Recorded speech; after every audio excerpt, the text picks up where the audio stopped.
Assalamualaikum dan salam sejahtera. Bersama saya Sofia Nur Solihatun dalam perkembangan berita jenayah terkini 999. Ibarat tsunami kecil, itulah gambaran fenomena kepala air di kawasan air terjun berhampiran Gunung Jerai Kedah yang menyebabkan pokok tumbang, jambatan runtuh serta kawasan perumahan yang dipenuhi dengan sampah dan tanah berlumpur. Tragedi meragut nyawa itu membuka tirai 999 malam ini.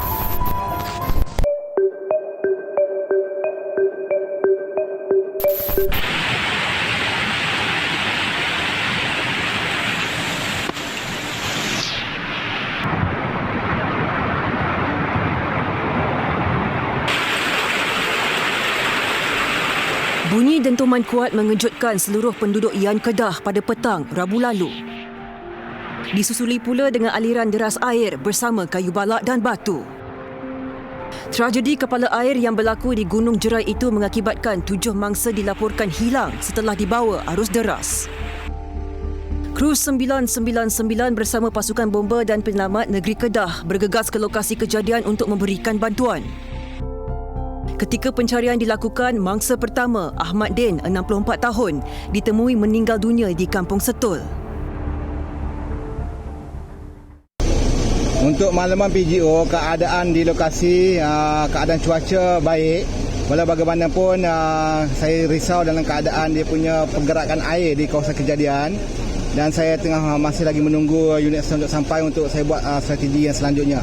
Bagaimana PGO terima, Pak? Operasi pencarian diteruskan di kawasan Gunung Jerai. Keadaan yang licin dan berlumpur menyebabkan kesukaran bagi pasukan khas Taktikal Operasi Penyelamat Malaysia STORM untuk menjalankan operasi pencarian.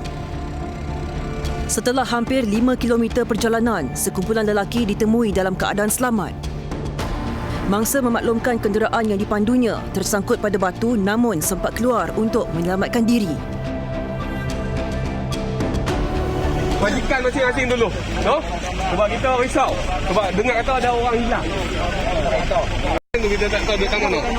Tapi memang rekod duduk di belakang kereta, 2 biji motor, ayak bawa sekali dengan kereta. Dia tanya Pak ni, dia tak boleh cakap. Dia kata pula dia.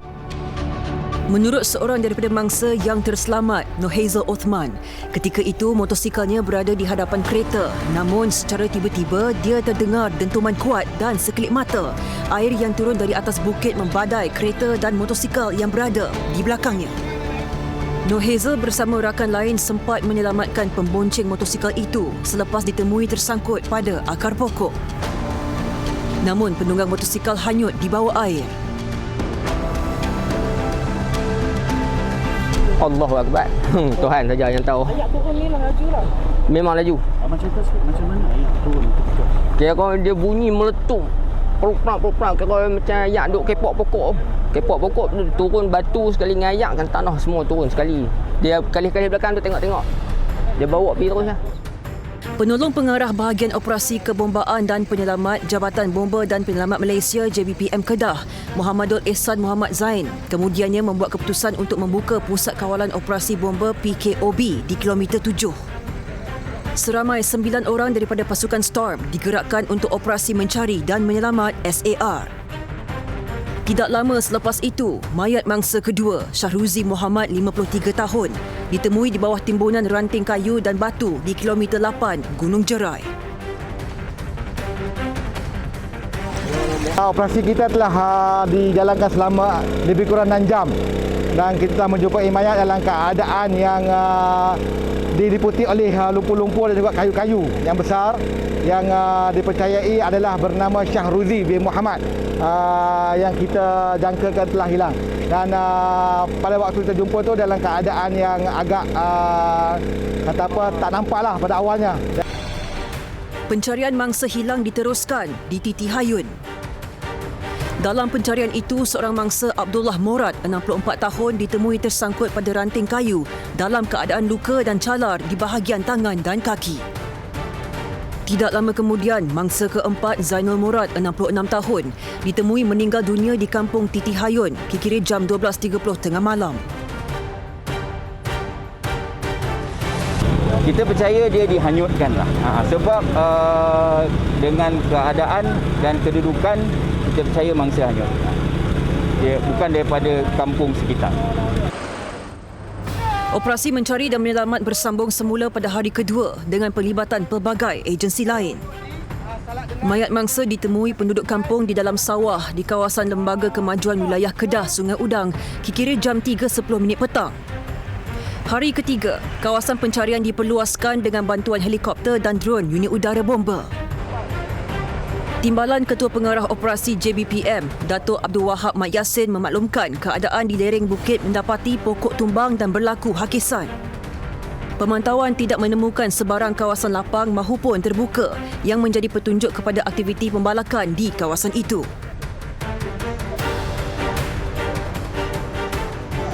Kita menghantar unit drone khas dari bahagian udara, Jabatan Bomba dan Penyelamat Malaysia sebanyak 2 unit, dan saya difahamkan Kedah pun juga menggunakan drone untuk merakam pencarian dari udara menggunakan drone.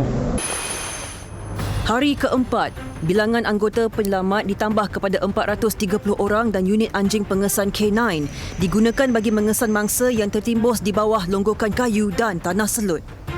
Misi pencarian turut dibahagikan kepada 2 sektor, merangkumi kawasan sejauh 6 hingga 7 kilometer. Kita punya kekangan adalah kerana keupayaan guna tenaga kita sendiri adalah kerana bongkahan kayu yang besar ini dan juga pokok-pokok yang besar ini, walaupun kita Kenan dah membantu kita dari segi hotspot di kawasan di mana yang kita nak melakukan usaha pencarian tersebut, tetapi kita tak boleh lakukan dengan cepat kerana kita memerlukan bantuan daripada peralatan ataupun perkakasan daripada luar. Contohnya kita menggunakan backhoe bagi kerja-kerja mencari mangsa yang kita percayai terperangkap di bawah rimbunan pokok-pokok yang terkumpul berkelompok yang besar ini dan juga bercampur dengan bongkahan-bongkahan kayu. Hari kelima pencarian telah menemui petunjuk apabila unit K9 berjaya mengesan mangsa di kawasan Batu Hampar. Pada jam 3.23 petang, jasad Ku Syuib Ku Abdullah, 91 tahun, ditemui di bawah timbunan kayu pada jarak kira-kira 1.5 km dari rumahnya di Salak Denai. Bila dia stop tu, saya akan turun ke dalam lubang tu dan saya ada kesan satu bau yang amat kuat lah. Kedalaman dia dalam waktu tu 2 kaki, dalam 2 kaki lagi. Tapi bau dia tu dah menusuk lah kan. Jadi saya untuk kepastian bau yang datang tu daripada arah situ, saya naik ke arah jentolak tu dan saya maklumkan kepada pemandu jentolak tu untuk korek di bahagian atas sedikit demi sedikit, sebab kita takut terkena pada bodi mangsa tu lah. Timbalan Ketua Polis Negara, Datuk Seri Mazlan Lazim turut meninjau operasi pencarian mangsa tragedi Kepala Air. Setelah 7 hari pencarian dilakukan, pihak berkuasa berjaya menemui kesemua mangsa yang hilang. Seorang terselamat dan 6 telah meninggal dunia. Tragedi ini pastinya memberikan kesan yang mendalam kepada seluruh penduduk negeri Kedah, terutamanya kepada ahli keluarga mangsa.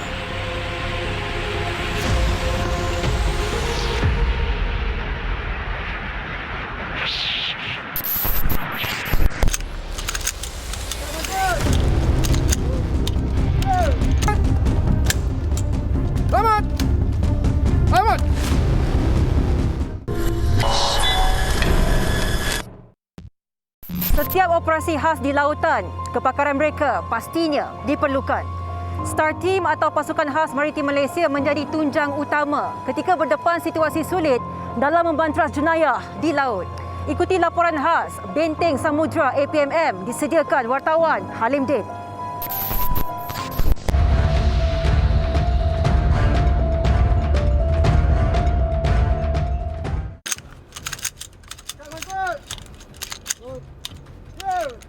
Pak kata komando, sekali komando sampai mati. Stop! Aksi-aksi ini merupakan gerak kerja Pasukan Tindakan Khas dan Penyelamat Agensi Penguatkuasaan Maritim Malaysia APMM atau Maritim Malaysia. Unit taktikal maritim ini lebih unggul dikenali sebagai Special Task and Rescue Star Team. Pasukan ini berperanan sebagai pasukan tindak balas pantas mematahkan ancaman lanon, keganasan dan rompakan di laut. Antara operasi yang pernah melibatkan Star Team ialah rampasan kapal tangki MT MGP-1 pada 7 September 2017. 10 perompak warga asing berjaya ditahan di atas kapal berkenaan. Kesemua mereka telah didakwa di Mahkamah Session Kuala Terengganu dan dikenakan hukuman penjara 16 tahun selepas mereka mengaku bersalah. Dalam kejadian yang berlaku di perairan Terengganu itu, sekumpulan warga asing merompak kapal berkenaan menggunakan pisau dan parang panjang sehingga mendatangkan kerugian dan ketakutan kepada anak kapal. Ditubuhkan pada 25 April 2005, antara perintis Star Team Maritim Malaysia ialah Pegawai Waran 1 Maritim Sabri Nordin yang juga merupakan jurulatih pasukan ini. Sabri sebelumnya berkhidmat sebagai komando pada 1992 ketika bersama Tentera Laut Diraja Malaysia TLDM. Sehingga kini beliau telah melahirkan lebih 200 komando termasuk pasukan khas laut Paskal. Sabri sememangnya bercita-cita untuk menjadi seorang komando dan impiannya itu menampakkan jalannya apabila dia diterima bertugas di Pangkalan Khas Laut Paskal di Seri Iskandar Perak. Namun ketika itu, dia adalah seorang anggota tentera yang ditugaskan sebagai tukang masak. Masa saya berada di sana sebagai seorang tukang masak atau anggota bantuan, saya pun telah diwajibkan untuk melaksanakan apa saja aktiviti-aktiviti yang dilaksanakan oleh anggota Paskal. Contohnya kalau anggota Paskal berenang, orang anggota bantuan pun berenang. Kalau anggota Paskal berlari, anggota bantuan berlari. Setelah melalui semua itu, saya tidak langsung minat saya timbul dengan sendirinya dan saya pun terus memohon untuk menjadi anggota Paskal. Ditakdirkan saya pun pada tahun 90-an saya telah menghadiri kursus asas komando sebanyak 2 kali. Kali pertama saya telah gagal berperingkat hutan dan kali kedua tu saya sambung terus sampai selesai. Itulah kerana apa yang saya cakap tadi, keinginan dan kemahuan kita setinggi mana dan sama mana dan kita tahu apa yang kita buat. InsyaAllah kita akan berjaya. Sentiasa bersikap positif menjadi pemangkin kepada Sabri untuk berdiri sebagai seorang komando dan seterusnya diberi kepercayaan sebagai jurulatih pasukan tindakan khas dan penyelamat Star Team Maritim Malaysia yang baru sahaja ditubuhkan ketika itu.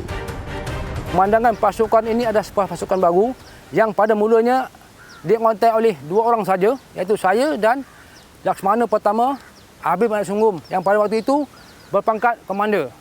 Dengan kawasan yang 2 orang ni, saya dan Kota PTK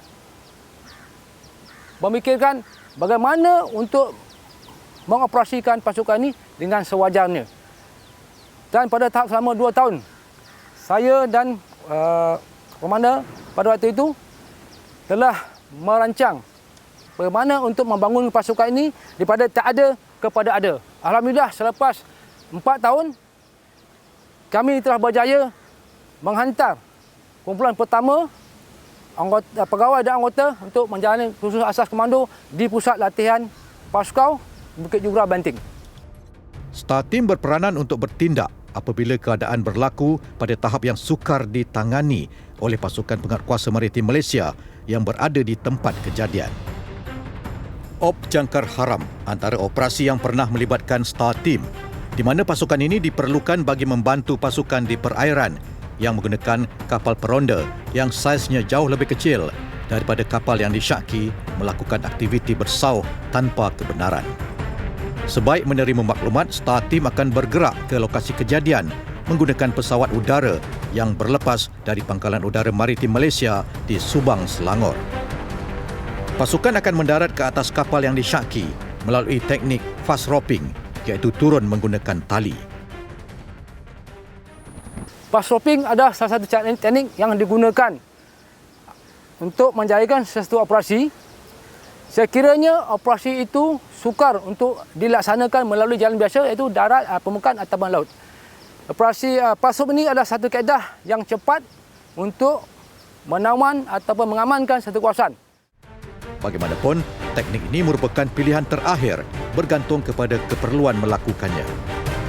Kini usia Sabri menjangkau 57 tahun, namun masih kental dan terus menyumbang bakti dalam pelbagai operasi khas di laut.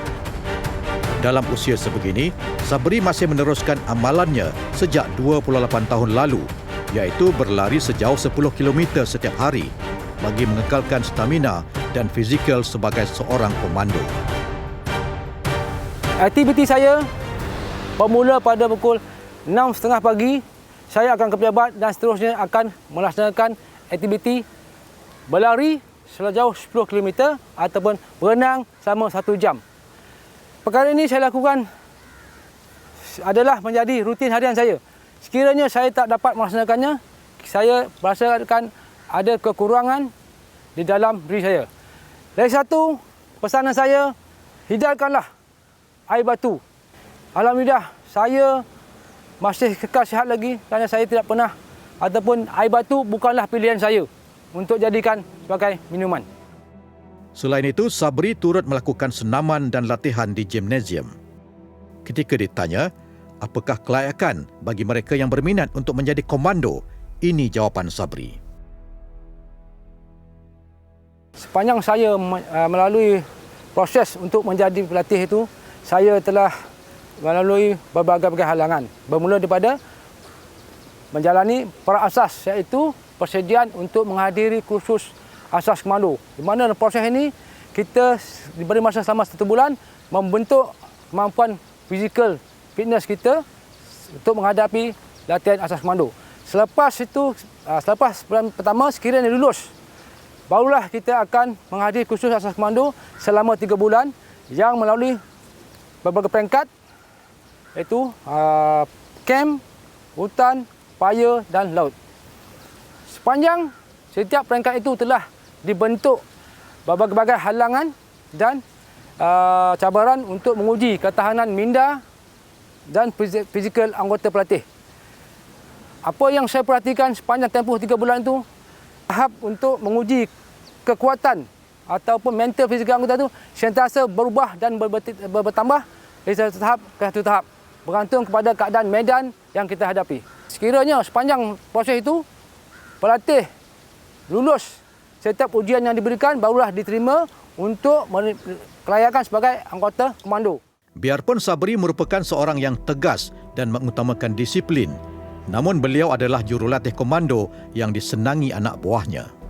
Selama saya berkhidmat 12 tahun di dalam pasukan tindakan khas, saya diberi peluang untuk dididik dan dibentuk oleh Encik Sabri sendiri.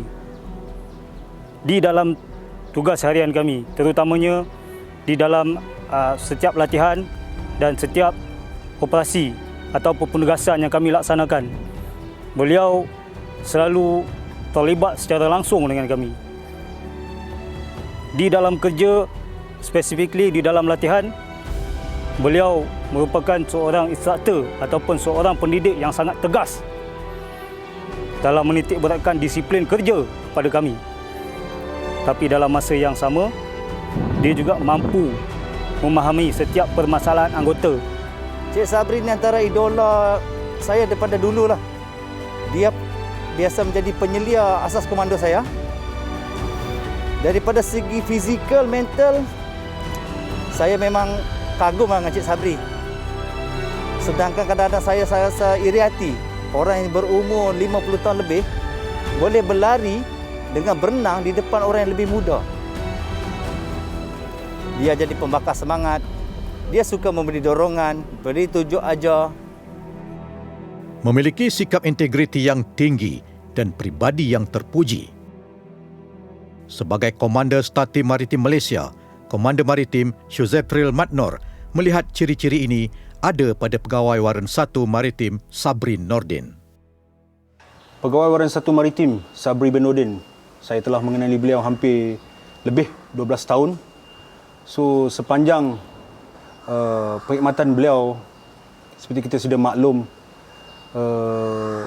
bagi menjadi seorang pegawai waran pasukan, beliau merupakan salah seorang anggota LLP saya yang terbaik, lalu beliau dipilih menjadi seorang pegawai waran pasukan. Jadi ciri-ciri seorang pegawai waran pasukan ni adalah memiliki ciri-ciri seperti integriti yang tinggi, memiliki sikap yang terbaik, peribadi yang terpuji, perkhidmatan yang cemerlang di dalam operasi. Oleh sebab demikian, dengan pengalaman dan kemahiran tinggi yang dimiliki oleh beliau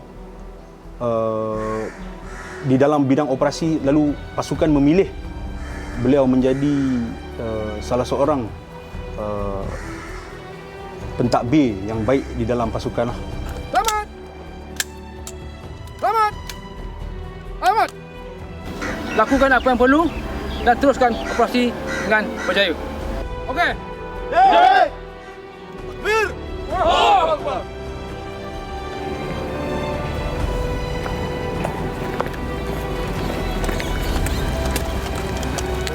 Arahan diterima bermakna bermulalah satu misi. Misi yang merupakan amanah yang perlu ditunaikan. Sebelum bergerak ke lokasi, pastinya ada satu semangat, iaitu pembakar semangat untuk mereka berjaya menunaikan arahan yang diberikan. Maka di situlah bermulanya satu cabaran.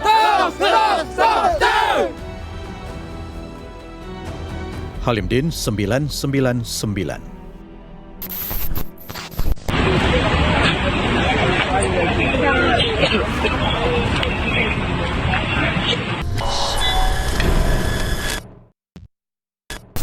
Satu sindiket haram yang terlibat dalam perjudian online dan Bitcoin diketuai oleh seorang lelaki yang lebih dikenali sebagai Datuk Ken tumpas setelah penahanan 15 individu di sekitar Rawang. Perinciannya dalam rangkuman kejadian jenayah Seminggu 999.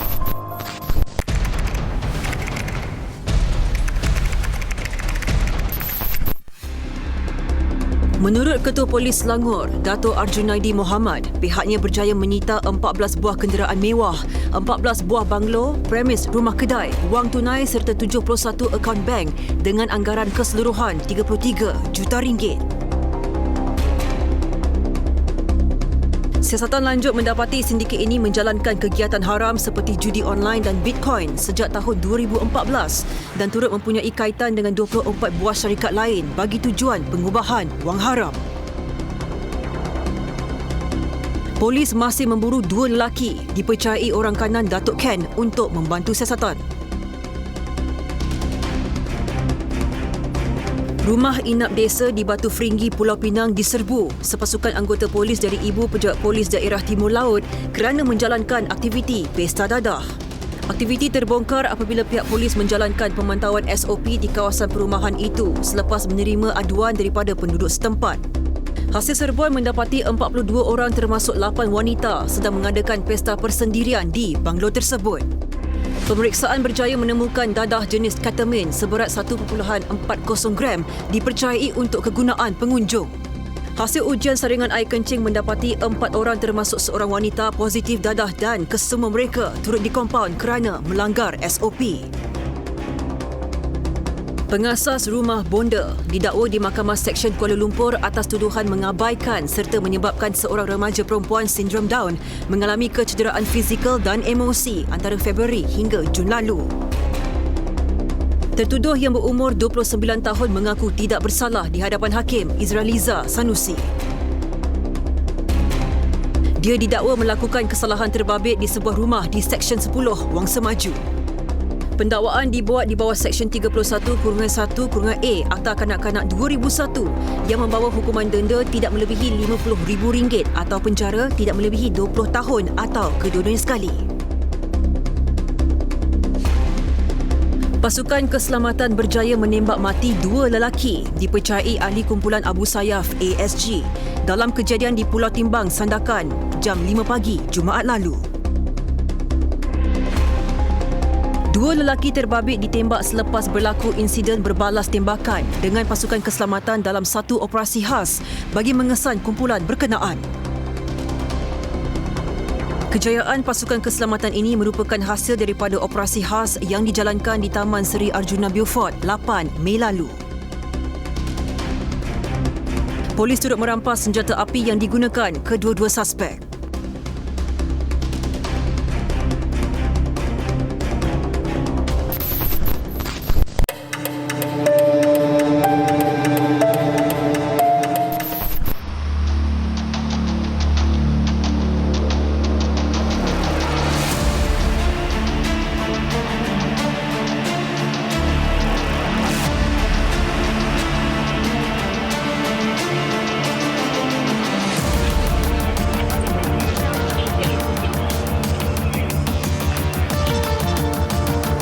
15 Ogos lalu, sebuah keluarga nyaris lemas ketika memancing ikan berhampiran Sungai Kelang.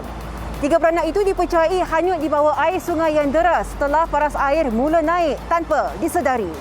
Namun, mereka berjaya diselamatkan hasil tindakan pantas anggota polis Jabatan Siasatan dan Penguasaan Trafik JSPT Kuala Lumpur yang sanggup turun ke bahagian tepi sungai bagi menyelamatkan mereka. Rakaman detik cemas berdurasi 19 saat itu turut tular di media sosial dan menjadi perbualan orang ramai. Masyarakat harus peka dengan keadaan dan yang berlaku ini agar tidak terjadi tragedi-tragedi yang tidak diingini. Jauhi tempat-tempat ataupun sungai-sungai yang besar airnya, jangan memancing kalau tempat yang tidak sesuai untuk kita memancing dalam keadaan begini. Create satu aktiviti lain yang boleh menjamin keselamatan kita. Jadi dalam kes ni kita tengok anggota polis sekarang ni kesedaran yang ada dalam diri mereka, keprihatinan terhadap masyarakat memang patut kita puji. Memang patut kita puji. Contohnya apa yang berlaku sebelum ni di Sungai Kelang yang dia menyelamatkan pemancing-pemancing ikan yang jatuh ke dalam sungai akibat arus deras dan sebagainya. Dan dia orang sendiri merisikokan nyawa dia orang untuk membantu masyarakat. Jadi kita sebagai masyarakat terutamanya kita harus mengucapkan ribuan terima kasih kepada pihak berkuasa kita. Bukan sahaja dia orang ni menjalankan tanggungjawab mereka untuk menjaga keamanan negara, tapi dalam masa yang sama dia orang juga menjaga keselamatan kita. Saya nak mengucapkan syabas kepada anggota polis because it's such an heroic act. Biasanya kita tengok polis, saya bawa kereta, saya tengok polis, saya terus fikirkan alamak nak saman lah, nak ni lah, nak tu lah. So there's automatic fear. But bila kita nampak video macam ni, we feel that you know what, these police are actually doing the job and it's very, very heroic. They're risking their lives untuk menolong anak-anak yang sedang menghanyut dalam sungai ni. It's nice, and especially now pada zaman yang kita sekarang in a mess dengan COVID lah. Good news to see that local Malaysians, local enforcers yang membuatkan heroic acts seperti ini. It's very nice to watch. Menurut Ketua Jabatan Siasatan dan Penguasaan Trafik Kuala Lumpur, Assistant Commissioner Sarifuddin Muhammad Saleh, laporan diterima sekitar jam 3.20 petang untuk membantu keluarga mangsa yang terperangkap.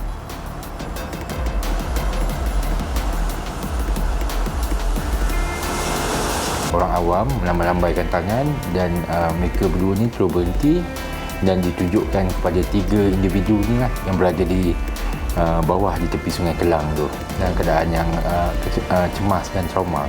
Mereka berdua telah berhenti dan telah memberikan pertolongan seperti mana dalam video yang viral tu untuk menaikkan ketiga-tiga mangsa ni hingga ke tempat yang selamat di tepi Sungai Kelang tu lah. Mereka 3 beranak ni sedang memancing untuk mencari rezeki lah. Jadi tiba-tiba bila hujan tu turun dengan lebat, air naik dengan begitu pantas, mereka agak panik dan mereka tidak berjaya untuk membawa motosikal mereka naik ke atas. Pasangan suami isteri tu berumur lebih kurang 40 hingga 45 tahun, manakala anak perempuannya berumur 6 tahun.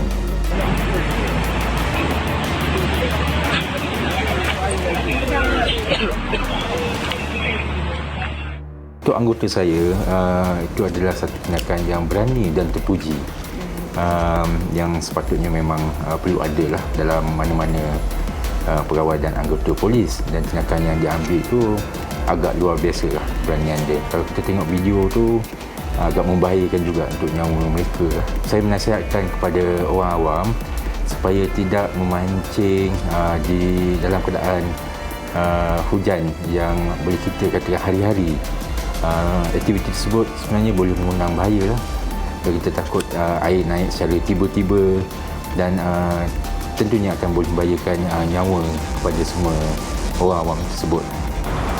Ketiga-tiga mangsa berjaya diselamatkan dan tiada kemalangan jiwa yang dilaporkan. Sikap prihatin anggota JSPT Kuala Lumpur dianggap sebagai satu tindakan yang cukup berani dan patut dicontohi. Tahu kena vaksin lah. Kan dah berapa kali vaksin dah? Belum lagi, saya belum vaksin, dah daftar. Tapi hari tu masa dapat tarikh tu saya tak sihat. Belum lengkap 2 dos vaksin, namun sudah makan atau dine-in di restoran. Bukan pelanggan sahaja yang dikenakan kompaun, malah pemilik premis turut dikenakan tindakan kerana gagal memastikan pelanggan mematuhi prosedur operasi standard SOP. Wartawan Tun Hizami Hashim menyertai pasukan polis dalam pemantauan pematuhan SOP di sekitar Shah Alam.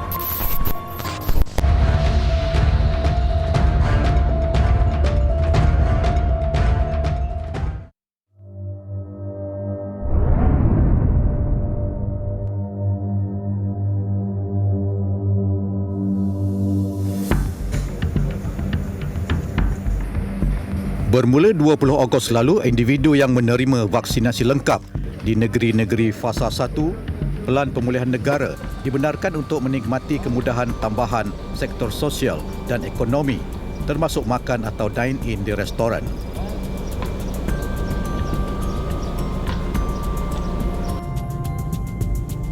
Berikutan itu, pasukan polis dari Ibu Pejabat Polis Daerah Shah Alam menjalankan pemantauan ke atas 30 buah restoran bagi memastikan pihak pengurusan premis dan pelanggan mematuhi prosedur operasi standard SOP yang dibenarkan.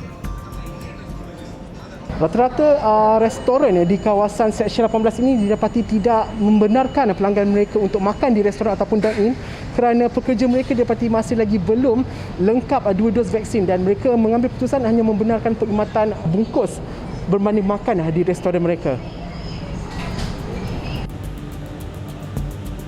Operasi pada jam 12 tengah hari menyaksikan 11 daripada 30 buah premis makanan yang dipantau menawarkan perkhidmatan dine-in kepada pelanggan.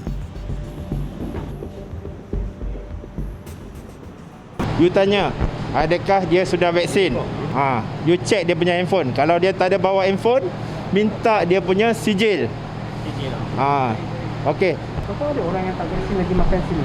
Belum lagi. Kita tak bagi benda makan lagi lah. Tujuan kita bukanlah cari kesalahan tidak apa. Memang menjadi tanggungjawab pihak PDRM kita. Memang kita akan datang, kita akan buat pemantauan terhadap semua restoran-restoran dan juga kafe-kafe makan. So adalah menjadi tanggungjawab daripada pihak Encik untuk pastikan siapa-siapa yang belum divaksin, belum lengkap divaksin 2 dos, tak dibenarkan dine-in. So SOP daripada MKN Majlis Keselamatan jelas menunjukkan memang kita bila dine-in mesti kena 2 dos vaksin.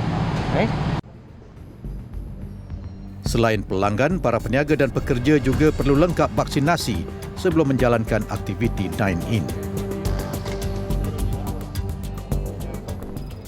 Kerja you semua dah vaksin tak? Semua dah komplit 2. Semua dah vaksin 2. Keberadaan seorang suri rumah berusia 36 tahun ini bersama keluarganya di restoran mencurigakan pihak berkuasa. Tuan tahu mengenai syarat dine-in ni kan? Tahu. Apa syarat yang tuan tahu? Tahu kena vaksin lah. Tuan dah berapa kali vaksin dah? Belum lagi, saya belum vaksin, dah daftar tapi hari tu masa dapat tarikh tu saya tak sihat. Jadi dia tak bagi vaksin lagi. Maksudnya tarikh bila tu vaksin tu? Yang 3 Ogos. Lepas tu ni belum panggil lagi lah. Dia dapat tarikh baru tu lagi? Belum lagi. Jadi tuan tahu mengenai tak ada dine-in lah kiranya? Tahu. Saya nak minum je pun. Tak, sebab suami ajak minum sekali, nak minum sekejap lepas tu kita nak balik lah. Tindakan ibu kepada seorang anak ini untuk dine-in membawa padah apabila dia dikenakan kompaun mencecah ribuan ringgit. Dalam kes ni kita akan keluarkan satu kompaun ke atas puan kerana kesalahan gagal memastikan diri puan ada vaksin, cukup dos vaksin dan puan telah makan di restoran. Bayaran secara tunai. Apa-apa pengurangan bayaran ataupun pertanyaan puan boleh rujuk di Pejabat Kesihatan Daerah. Kompaun bernilai RM10,000 dikenakan terhadap pemilik premis kerana membenarkan pelanggan yang tidak lengkap vaksinasi makan di restoran mereka. Jadi kita akan keluarkan kompaun atas itu lah. Kerana pihak tuan gagal memastikan pelanggan tersebut mematuhi SOP. Saya punya pekerja ada cek, tapi kadang-kadang kita nak paksa customer kita serba salah lah. Pasal customer pun, pasal kita punya pekerja kebanyakannya pekerja warga asing. So masalah komunikasi customer dengan pelanggan ini ada satu masalah penyampaian. Dia kata saya orang sini takkan you nak redik saya ataupun you nak saya ikut you punya ni. Betul lah, bila customer itu dia kadang-kadang tunjuk muka bengis. You apa you nak? Kalau kita rasa kita ini menyusahkan kita tak nak bagi customer duduk. Kita nak take away saja. Selain itu, operasi yang disertai 5 pegawai dan 12 anggota ini juga mensasarkan pelanggan yang gagal mengimbas kod MySejahtera dan tidak mengambil suhu badan ketika berkunjung ke premis. Kenapa you tak scan MySejahtera? You ada phone, you ada MySejahtera. Dalam individu punya SOP simple je. You pakai face mask dan you check in MySejahtera. Kenapa you tak scan? Ada ni tadi ada scan ni. Mana? Tak perasan. Tulis nama dekat buku tak ada juga. Last check in adalah tempat lain. Berikutan itu, kedua-dua pelanggan dan pemilik premis ini dikenakan kompaun mengikut Akta Pencegahan dan Pengawalan Penyakit Berjangkit 1988. SOP kerajaan baru katakan yang cukup 2 dos boleh makan. Tapi yang amalan SOP sebelum ni bukan you lupakan. Maksudnya daftar MySejahtera, kalau mau bungkus kena pakai face mask.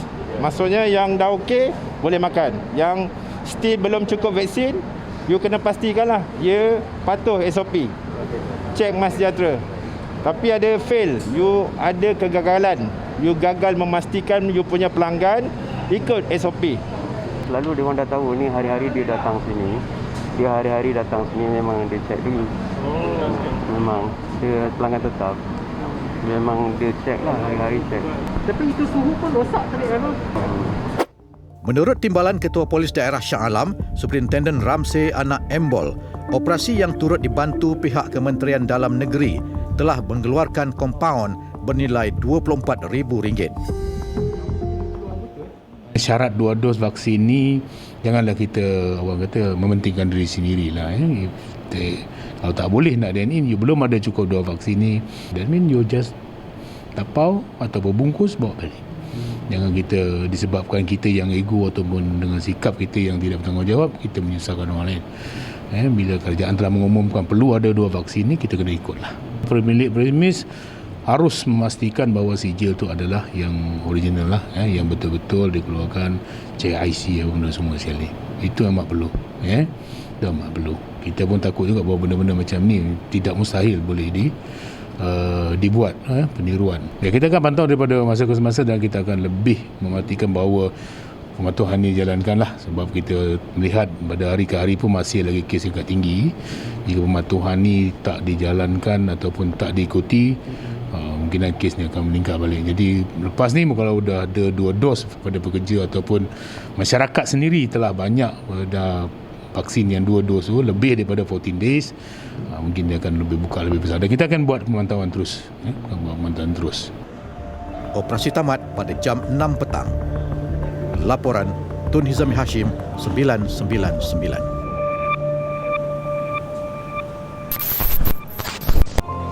Terima kasih kerana setia bersama kami sehingga ke penghujung rancangan. Mewakili tim penerbitan 999, saya Sofia Nur Solihatun mengucapkan Assalamualaikum dan selamat malam. Ingat, jenayah membawa padah.